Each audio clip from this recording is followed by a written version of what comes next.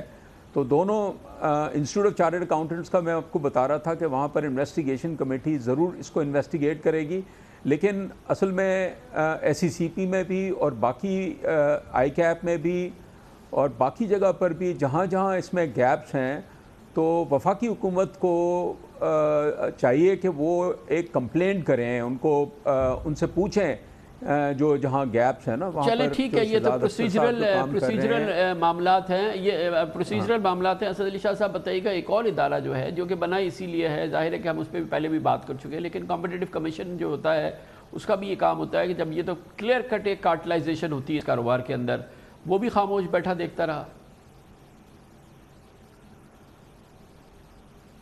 Competition commission میں بھی gaps ہیں جیسے باقی ریگولیٹری انسٹیٹیوشنز میں ہیں، اور اس کو بھی وہاں تو کافی عرصے تک کوئی مینجمنٹ ہی نہیں رہی ہے، اور اس وجہ سے میرے خیال میں پاس میں جو شوگر اور سیمنٹ یا دوسرے سیکٹرز میں کمپٹیشن کمیشن نے جو انیشیٹ بھی کیے ہیں چیزیں، تو وہ بھی ایک مسئلہ ہے کامران صاحب کے بہت سارے جو ہے کورٹس میں چلی جاتی ہیں اور چیزیں اسٹے ہو جاتی ہیں۔ ابھی بھی آپ دیکھیں نا کہ پہلے اسلام آباد ہائی کورٹ میں گئے، وہاں پر کورٹ میں اسٹے ہو جاتا ہے، آپ نے صحیح کہا، بہت سے ختم کر دیا ہے کورٹ میں، اور ابھی بھی آپ دیکھیں آ چکا ہے۔ بہت بہت شکریہ اسد علی شاہ صاحب، سو سوری ہمارا ٹائم ختم ہو گیا ہے، اس کے ساتھ ہی ہمارے آج کے پروگرام کا اختتام ہوتا ہے۔ کل آپ سے پھر ملاقات ہوگی انشاءاللہ، کل تک کے لیے کامران خان کو اجازت، اللہ حافظ ناصر۔